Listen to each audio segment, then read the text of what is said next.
Kahal Kadosh V'Nichvad, mes très chers amis, en cette veille de Shavuot, nous vous souhaitons, et ce du fond du cœur, à chacun d'entre vous, une année de Torah et de mitzvot bien remplie. La Torah, c'est notre lumière, c'est aussi notre bénédiction, c'est aussi le moyen d'être le plus proche de Hakadosh Baruch Hu, d'accomplir sa volonté et surtout de briller dans la mission qu'il nous a confiée. Une mission qui est à la fois un devoir d'exemplarité, en tout cas pour notre part de tentative d'exemplarité, et même si c'est la chose la plus dure à poursuivre dans le monde terrestre, dans le monde de notre génération peut-être plus encore, eh bien c'est quand même cela que nous devons essayer de renouveler chaque année pour Shavuot, d'année en année. Nous allons célébrer cette nuit exactement comme toutes les nuits avant, depuis déjà 32 ans. Nous allons organiser la veillée de Shavuot. Nous vous invitons à venir nombreux.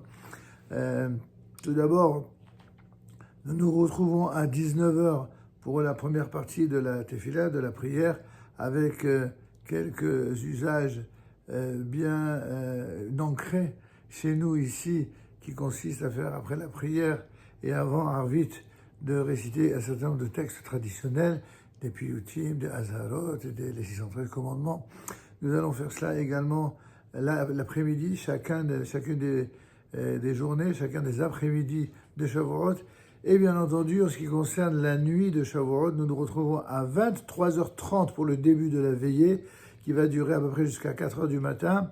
Et à 4h du matin, nous ferons la tefila. Nous aurons terminé à peu près vers les 7h du matin.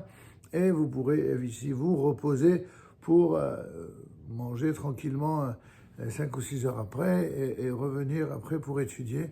C'est vraiment 2 journées magnifiques qui nous attendent, remplies de Torah et de bracha, celles que nous vous souhaitons à tous. Évidemment, pour ceux qui n'auront pas le mérite de veiller avec nous toute la nuit, vous pourrez au moins venir pour le deuxième office qui aura lieu à 9h, comme pour chaque année également. Il y a bien sûr un deuxième office pour ceux qui n'auront pas veillé, malgré tout ceux qui ne veillent pas.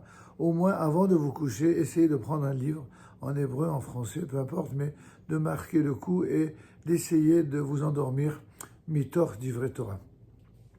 Que chacun d'entre vous soit béni, que Dieu protège tous ceux qui se battent contre les ennemis d'Israël, que ce soit en Eretz Israël ou en dehors d'Israël, que Dieu protège également les Chatoufim, ces fameux personnages qui sont pris en otage, qui sont les grands oubliés de ceux qui traitent Israël de génocidaire, malheureusement.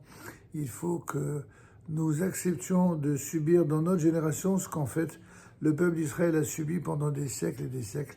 Les peuples, finalement, pour certains en tout cas, n'ont absolument pas changé, alors que d'autres, Dieu merci, ont quand même grandi, évolué. La Torah nous permet d'y voir clair, mais aussi d'éclairer le monde.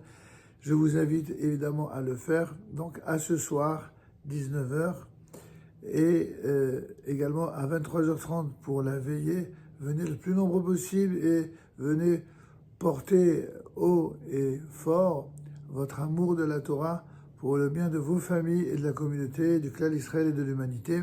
Amen, ve amen, wa adim le simcha.